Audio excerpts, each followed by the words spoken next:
이제는 우리가 코로나 시대를 넘어서 위드 코로나 시대를 살아가고 있습니다. 사실 모두 다 어렵고 힘들다고 하는 이때에 제가 우리 교회의 새가족분들이 등록하는 과정을 보면서 목사로서 참 많은 걸 느끼고 깨닫게 됩니다. 왜 그런가 하니까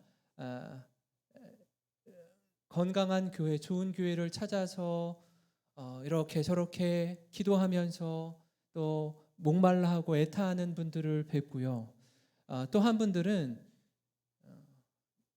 누군가 나를 좀 이끌어 주었으면 하는 마음을 갖고서 기다리고 기도하신 분들이 계시다라는 겁니다. 최근에 오신 성도님도요.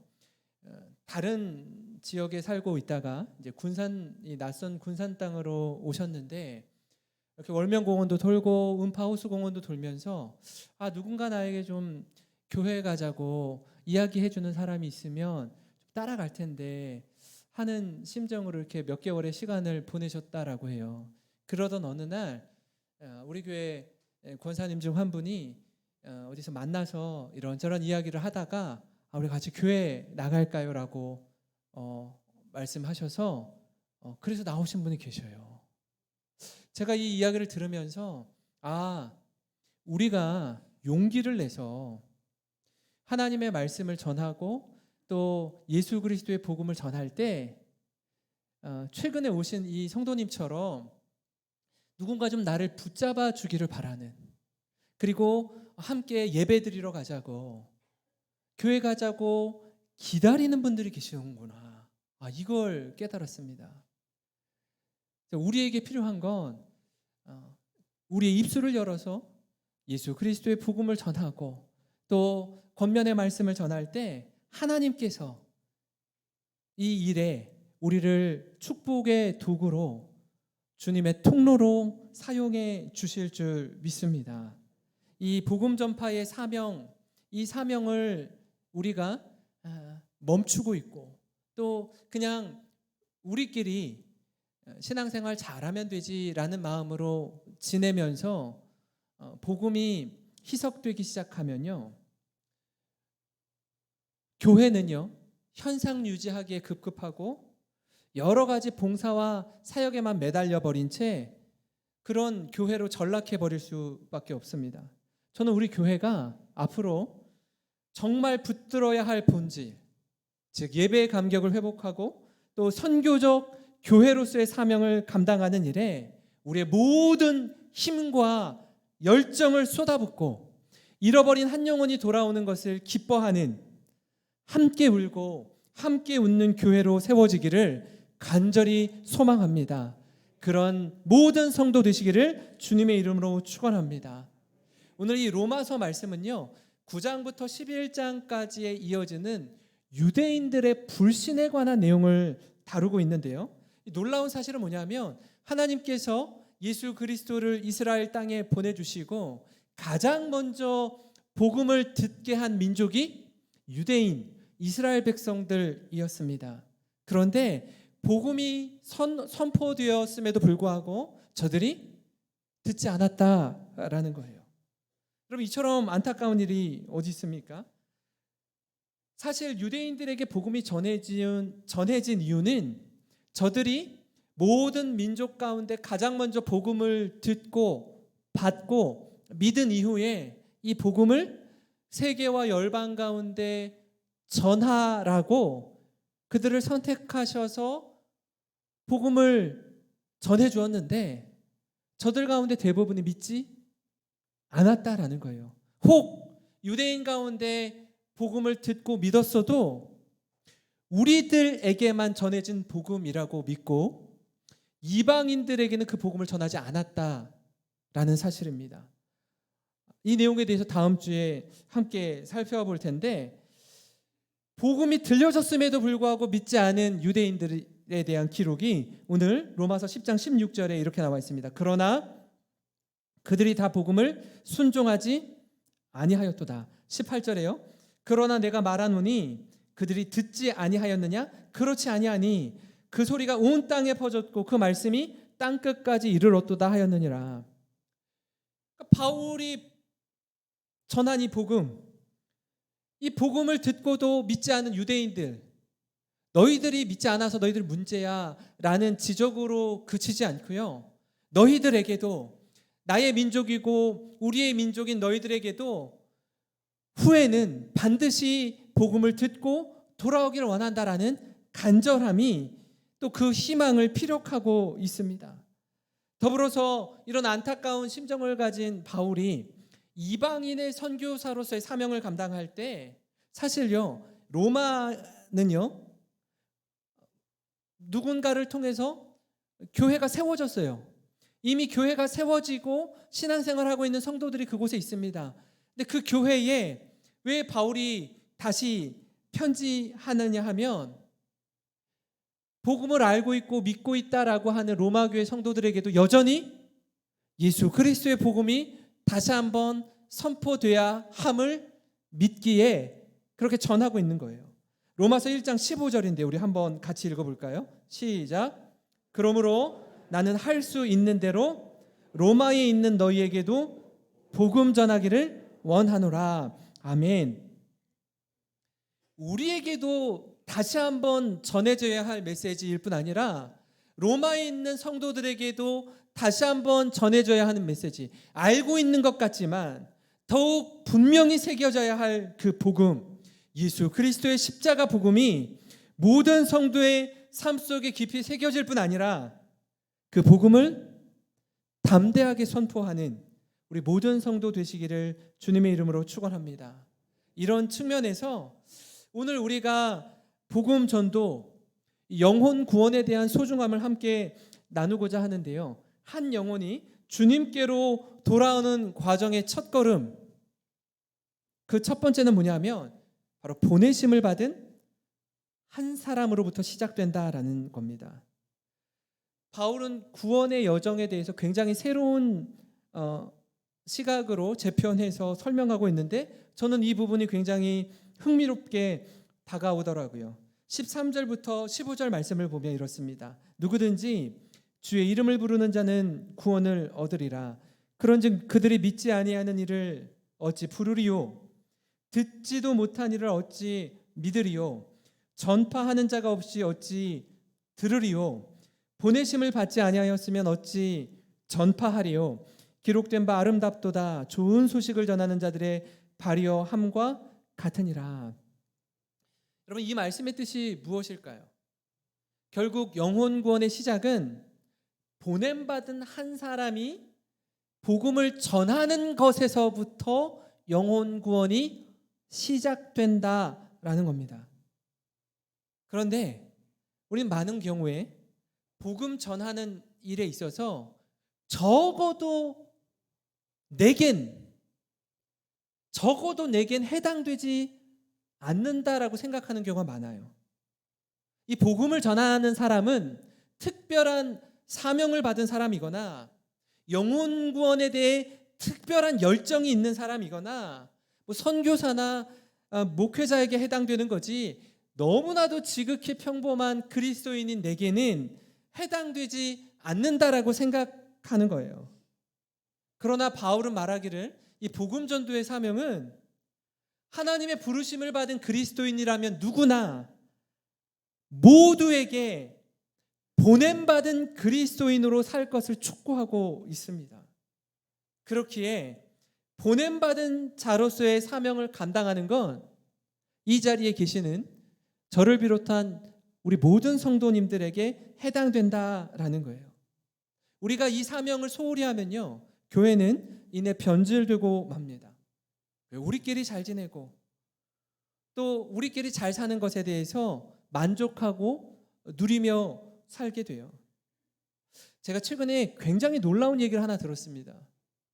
우리 좀 경각심을 갖고 새겨야 할 말씀인데, 그게 뭐냐면요, 한 교회를 오랫동안 섬기고 오랜 신앙생활을 한 사람일수록 교회 공동체에 새 가족이 오는 걸 그다지 좋아하지 않는다라는 거예요. 뿐만 아니라 교회가 부흥하는 거 원하지 않는데요. 이 도대체 무슨 얘기인가 하고 가만 들어보니까 이렇게 말하더라고요. 아니, 우리끼리 너무나 잘 지내고 있고 내가 다 아는 사람이고 가족같이 지내고 있는데 누군가 이렇게 새로 오면 그 사람을 알아가야 되고 교제해야 되는데 다 귀찮고 불편하고 싫다라는 거예요. 그게 편치 않은 겁니다. 익숙한 게 좋고 내가 편하게 신앙생활하면 그만이지, 교회가 부흥해봤자 목사님이 내게 관심을 덜 가지게 되고 그러면서 괜히 싫은 마음이 생기는 거예요. 그런 성도가 있다라는 겁니다. 이 이야기를 통해서요, 우리의 미지근한 신앙생활에 경각심을 갖는 기회로 삼으면 좋겠습니다. 교회가 그래서야 되겠습니까? 성도 여러분, 이런 마음으로 신앙생활하는 성도가 많은 교회는요, 곧 위기에 봉착하게 될 겁니다. 지금 유럽이나 미국 교회의 모습을 여러분 듣잖아요. 박물관으로 전락해 버렸습니다. 으리으리하고 화려하게 지은 교회들이요, 관광지가 되어버린 거예요. 군산도 관광도시 아닙니까? 저 중앙동이나 월명동 쪽에 가서 사람들 관광하는 사람들 많이 있잖아요. 줄 서서 짜장면 짬뽕 먹잖아요. 그러면서 흥남동에 와서 저 영생교회는 저 옛날에 있던 교회인데 지금은 박물관처럼 되어버렸어요. 관광 안내하는 가이드가 그렇게 한다고 생각해 봅시다. 얼마나 가슴 아픈 일입니까? 성도 여러분, 우리 교회는요, 한 영혼에 대한 소중함을 아는 교회, 잃어버린 한 영혼이 주님께로 돌아올 때에 가장 기뻐하는 교회 되기를 소망합니다. 더불어 보내심을 받은 나로부터, 나 한 사람으로부터 영혼 구원의 감격을 누리게 됨을 믿고 전도에 도전하는 저와 여러분이 되기를 주님의 이름으로 축원합니다. 그런가 하면요, 영혼 구원을 위해서 우리는 때를 얻든지 못 얻든지 복음을 전해야 합니다. 왜냐하면 복음이 우리 입술을 통해서 선포될 때에 구원의 역사가 일어나기 때문입니다. 예수 믿고 돌아오는 과정에서 가장 중요한 건 뭐냐면 복음을 전하는 한 사람의 복음 선포, 복음 선언입니다. 로마서 10장 14절에 그런즉 믿지 아니하는 일을 어찌 부르리요, 듣지도 못한 일을 어찌 믿으리요, 전파하는 자가 없이 어찌 들으리요. 복음을 전할 때, 우리의 입술을 열어서 복음을 전할 때 믿는 역사가 일어납니다. 그러지 않으면요, 아무 일도 일어나지 않습니다. 사실 우리는 복음을 전하기에 앞서서 성령의 도우심을 구하며 하나님 앞에 간절히 기도합니다. 왜냐하면 영혼 구원은 내 힘으로 하는 것이 아니라 성령의 역사하심 가운데 일어나는 일이기 때문입니다. 그래서 우리가 예배마다, 다락방 모임마다 기도하는 이유가 여기 있습니다. 하나님, 제가 태신자를 품고 기도하는 가운데 용기를 내어서 복음을 전할 때 복음을 듣는 이의 마음을 활짝 열어주시옵소서. 성령께서 강권적으로 역사하여 주시옵소서. 그 마음으로 기도하고 복음을 전하는 거예요. 근데 이 복음을 전해야 되는, 기도는 많이 했는데 복음을 전할 때 주저할 때가 있습니다. 왜냐하면 이전에 복음을 전하다가 경험한 실패감, 모욕감이 우리의 발목을 잡기 때문에 그래요. 아니, 내가 사회적으로 그래도 나름 명망 있는 지위에 있는 사람인데, 내가 이래도 많은 사람들의 존경을 받는 사람인데, 아니 복음을 전하다가 이렇게 무시를 당하고 이렇게 모멸감을 느끼고 이렇게 수치를 당해야 되는가? 내가 굳이 이렇게 해야 될 이유가 있나? 하면서 막 자괴감이 느껴지는 거예요. 내가 믿는 하나님이, 내가 믿는 예수 그리스도의 복음이 정말 진리가 맞나? 거기까지 가는 거예요. 여기에 대해서 분명한 확신과 구원의 확신이 없으면 복음을 전할 수가 없습니다. 그래서 바울은요, 디모데에게 이렇게 말하는데요, 디모데후서 4장 2절입니다. 같이 한번 읽어보겠습니다. 시작. 너는 말씀을 전파하라. 때를 얻든지 못 얻든지 항상 힘쓰라. 범사에 오래 참음과 가르침으로 경책하며 경계하며 권하라. 아멘. 말씀을 전파하는데 타이밍을 봐서 좋은 때만 전하라고 하지 않아요. 때를 얻든지 못 얻든지 항상 힘쓰라고 합니다. 왜 이렇게 말할까요? 이런 때와 저런 시기, 복음을 전하기에 아주 가장 적합한 상황을 찾는 것 너무 중요한데, 모든 환경이 완벽한 순간을 따지고 재기 시작하면요, 복음을 전할 수 있는 절호의 기회는 오지 않습니다.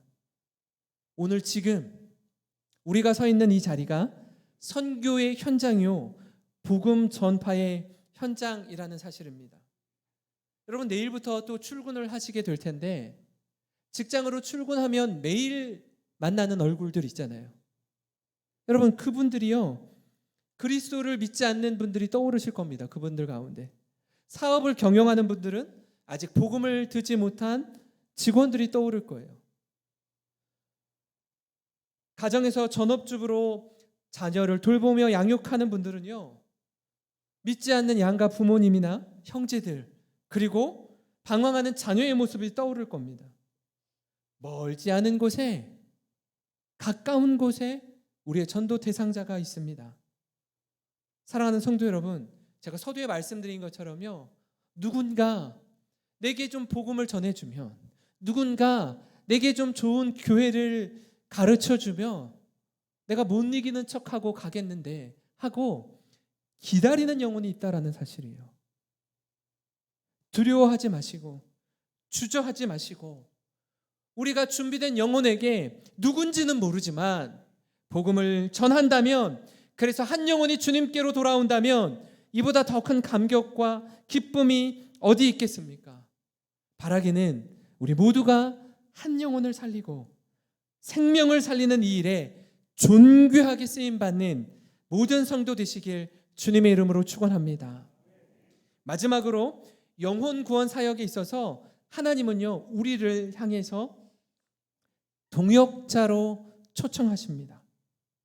참 감사하고 감격적인 게 뭐냐면, 하나님은 누구든지 주님의 이름을 부르는 자는 구원을 받게 해주시겠다라고 약속을 하는데요, 오늘 우리 읽은 말씀의 앞절입니다. 13절입니다. 누구든지 주의 이름을 부르는 자는 구원을 받으리라. 여러분, 누구든지 주의 이름을 부르는 자는 구원을 받는다라고 하는데, 왜 바울이 이런 메시지를 전하느냐 하면, 아까 말씀드린 것처럼 유대인들은요, 유대인들만 구원받을 수 있는 자들이라고 생각했어요. 베드로는 유대인의 사도였습니다. 유대인들에게 복음을 전하는 사명을 가진 자였고요, 사도 바울은 이방인의 선교사였습니다. 유대인이라는 문턱을 넘어서, 울타리를 뛰어넘어서 복음을 전했던 사람이었어요.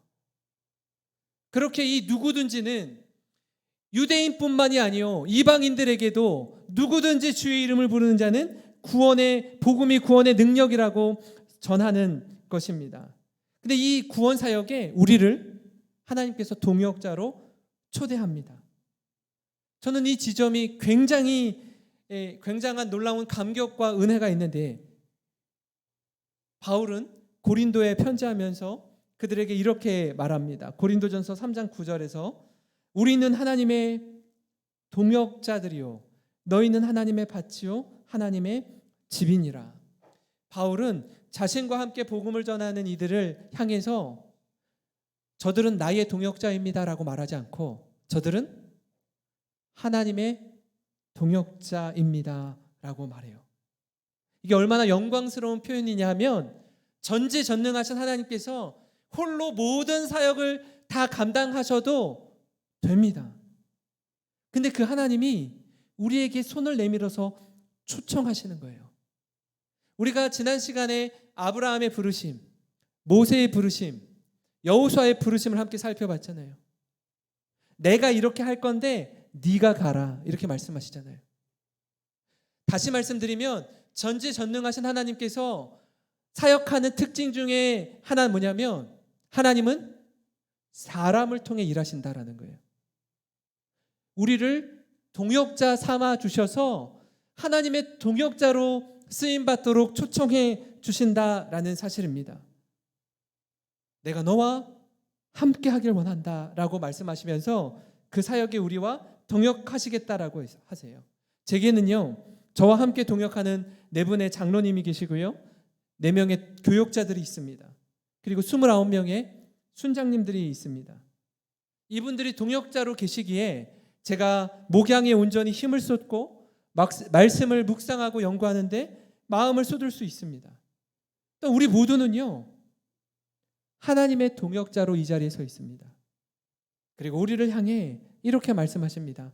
요한복음 20장 21절입니다. 같이 한번 읽겠습니다. 예수께서 너희에게 평강이 있을지어다. 아버지께서 나를 보내신 것 같이 나도 너희를 보내노라. 아버지께서 나를 이 땅에 보내신 것처럼 나도 너희를 세상 가운데 보낸다라고 말씀하세요. 마태복음 28장 19절에도 그러므로 너희는 가서 모든 민족을 제자로 삼아. 그러므로 너희는 가라라고 말씀하세요. 예수님은 기회 있을 때마다 제자들을 향해서 세상 가운데로 가라, 가서 복음을 전하라라고 말씀하세요. 이 가라는 말씀에 순종할 때 기적을 경험하고 은혜를 경험할 줄 믿습니다. 말씀이 선포되는 그 자리에서 놀라운 일을 경험하게 되는 거예요. 가지 않고 여기가 좋사오니 우리끼리 노닥거리고 있으면 반드시 문제가 생기고 골마 터지게 되어 있습니다.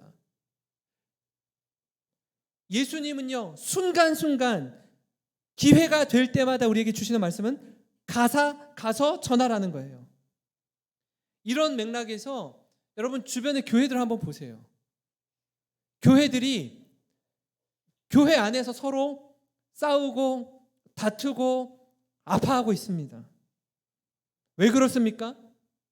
세상을 향해 가라는 이 말씀을 적용하지 않아서 그렇습니다. 가서 전하라는 말씀에 순종해야 합니다. 받은 은혜가 있으면 그 은혜를 흘려보내야 되는 거예요. 이 너무나 중요합니다. 받은 은혜를 고이게 두지 말고 보냄을 받은 사명자로서의 자기 인식이 중요합니다. 제가 말씀을 갈무리하면서 열왕기하 7장 말씀을 좀 같이 나누고자 하는데, 이 말씀을 보면 북쪽 이스라엘의 수도는 사마리아, 남쪽 유다의 수도는 예루살렘입니다. 북쪽 이스라엘의 수도였던 사마리아가 아람 군대에게 포위를 당해요. 모든 식량 물자가 공급이 끊어집니다. 그래서 사마리아에 머물러 있던 이스라엘 백성들에게 어떤 일까지 벌어지냐 하면, 우리가 지금 먹을 것이 없으니 오늘은 네 자녀를 잡아서 우리가 먹고 내일은 내 자녀를 잡아서 먹자 라고까지 이야기를 해요. 아무것도 없는 거예요. 여러분, 그런 상황 속에서 나병 환자 4명이 이래도 죽고 저래도 죽는 상황이죠. 지금 사회적으로 격리되어 있는 나병 환자들 아닙니까? 굶어 죽게 생긴 거예요. 나가서 먹을 것을 구하자니 아람 군대 진영으로 들어가야 되는데 거기 들어가면 맞아 죽을지도 몰라요. 이래도 죽고 저래도 죽으니 우리가 한번 아람 군대 진영으로 가서 먹을 것을 한번 구해보자 하고 용기를 내서 죽을 힘을 다해서 들어가는데 놀라운 일이 벌어집니다. 저들을 둘러싸고 있었던 아람 군대가 다 도망가고 한 사람도 없는 거예요. 그들이 무기와 식량과 곡식들을 다 버려두고 도망갔습니다. 그래서 이게 어떤 일, 이게 무슨 일인가 하고 보니까 하나님께서 새로운 소리를 들려주셨는데, 그게 뭐냐면 사마리아를 포위하고 있던 아람 군대에게 하나님이 아람 군대를 어떻게 흩으셨냐 하면 저들로 하여금 병거 소리와 말 소리를 듣게 하셔서 이스라엘이 햇사람과 애굽 사람들의 도움을 받아서 아람을 공격하러 온다라는 소리를 듣게 하신 거예요. 그래서 저들이 다 도망갔습니다. 그러니 뭐죠? 나병 환자들은요, 엄청나게 많은 음식으로 배를 채울 수 있었고 그들이 가지고 있던 무기와 복장들을 전부 다 장막 안에 숨겨놓고 너무너무 기뻐하고 있었어요. 그러다가 정신이 버떡 드는 거예요. 어떤 마음이 들까요? 지금 저 사마리아 성 안에 자기 백성들이 다 굶어 죽어가고 있는 거예요. 이 소식을 전하지 않으면 안 되겠구나, 우리에게 화가 임하겠구나 생각하고 이 소식을 친구에게 전하고 이렇게 하자라고 얘기하는데, 열왕기하 7장 9절입니다. 열왕기하 7장 9절에 나병 환자들이 그 친구에게 서로 말하되 우리가 이렇게 해서는 아니 되겠도다. 오늘은 아름다운 소식이 있는 날이거늘 우리가 침묵하고 있도다. 만일 밝은 아침까지 기다리면 벌이 우리에게 미칠지니 이제 떠나 왕궁에 가서 알리자 하고. 무슨 말씀인지 아시겠죠? 이 엄청난 좋은 소식, 복음을 사마리아에 굶어 죽고 있는 우리 백성들에게 전해 주어서 저들을 구원하자, 이걸 전하지 않고 있으면 우리에게 화가 미칠 것이다 라고 이야기하는 거예요. 아무것도 할 수 없는 가운데 정말 모든 사람들로부터 격리되어 있었던 나병 환자들, 그들에게 복음이 전해졌을 때 그 복음을 듣고 어떻게 해요? 나가서 전하자고. 우리에게 이런 마음이 필요합니다. 우리만 누리고 우리만 잘 먹고 잘 살면 되고 우리만 구원받으면 되는 이 마음을 넘어서 예수님을 모르는 이들을 향한 안타까운 심정을 가지고 죽어가는, 굶어 죽어가는 사마리아 성의 사람들을 기억하면서 오늘은 아름다운 소식이 있는 날이거늘 우리가 침묵하고 있도다. 만일 밝은 아침까지 기다리면 벌이 우리에게 미칠지니 이제 떠나 왕궁에 가서 알리자 하고. 이 일에, 이 아름다운 소식, 기쁜 소식을 전하는 자들의 발이 아름답다라고 하는데, 이 일에 쓰임받는 우리 모든 성도님 되시기를 주님의 이름으로 축원합니다. 오늘 말씀을 기억하며